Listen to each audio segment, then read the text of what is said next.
കേരള യൂണിവേഴ്സിറ്റിയുടെ സ്ഥലം CPM കയ്യേറിയെന്ന പരാതിയിൽ സർവകലാശാലയും നടപടിക്ക്. ഇതുൾപ്പെടെ സർവകലാശാലയുടെ ഉടമസ്ഥതയിലുള്ള മുഴുവൻ ഭൂമിയും അളന്ന് തിട്ടപ്പെടുത്താൻ സിൻഡിക്കേറ്റ് തീരുമാനിച്ചു. സർവേ ഡയറക്ടറിനോട് ഇക്കാര്യം ആവശ്യപ്പെടാനാണ് തീരുമാനം.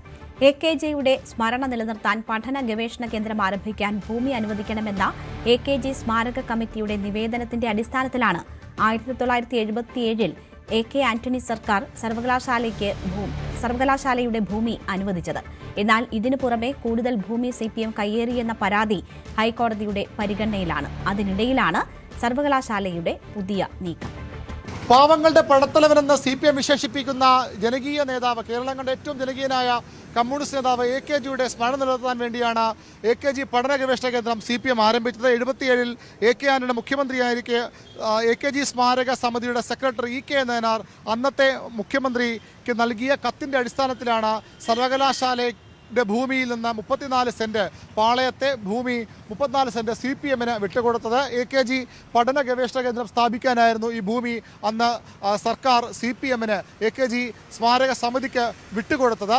34 സെന്റായിരുന്നു അന്ന് വിട്ടുകൊടുത്താൽ പിന്നീട് 84 ആയപ്പോൾ ഇതിൽ വലിയ തർക്കങ്ങളുണ്ടായി. CPM ഭൂമി കയ്യേറി, 20 സെന്റിലേറെ ഭൂമി CPM കയ്യേറി എന്ന ആരോപണം ഉയർന്നു വന്നു. 92 വിളനിലം സർവകലാശാല വൈസ് ചാൻസലർ ആയിരിക്കെ ഈ ഭൂമി തിരിച്ചുപിടിക്കാൻ നടപടികൾ തുടങ്ങി വെച്ചു. പിന്നീട് അത് മുന്നോട്ട് പോയില്ല. കഴിഞ്ഞ വർഷമാണ് സേവ് യൂണിവേഴ്സിറ്റി ഫോറത്തിന്റെ നേതൃത്വത്തിൽ കോടതിയെ സമീപിക്കുന്നത്. AKG സെന്ററിന്റെ പേരിൽ, AKG പഠന ഗവേഷണ കേന്ദ്രത്തിന്റെ പേരിൽ CPM കയ്യേറിയ ഭൂമി തിരിച്ചു പിടിക്കണമെന്ന ആവശ്യവുമായി കോടതിയെ സമീപിച്ചത്. ആ കേസ് ഇപ്പോഴും ഹൈക്കോടതിയിലാണ്.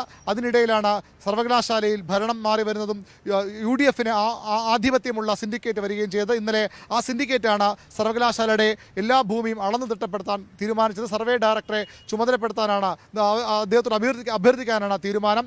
ഇടതു സിൻഡിക്കേറ്റുകളുടെ എതിർപ്പിനിടയിലും ആ തീരുമാനം കൈക്കൊണ്ടു. മുഴുവൻ ഭൂമിയും തിരിച്ചുപിടിക്കാൻ ലക്ഷ്യം ഈ AKG പഠന ഗവേഷണ കേന്ദ്രത്തിന്റെ ഭൂമി അളക്കാനാണ്. അവിടെ ആ ഭൂമി കയ്യേറ്റമുണ്ടെങ്കിൽ തിരിച്ചുപിടിക്കാൻ നീക്കം തന്നെയാണ് നടക്കുന്നത്. സർവകലാശാലയുടെ ഭൂമി അനധികൃതമായി കൈവശം വച്ചിരിക്കുകയാണെന്നുള്ള കാര്യം CPMന് ബോധ്യമുള്ളതാണ്. എന്തുകൊണ്ട് AK ആന്റണി 1977 ഈ ഭൂമി AKG സെൻറ്ററിന് കൊടുത്തത്?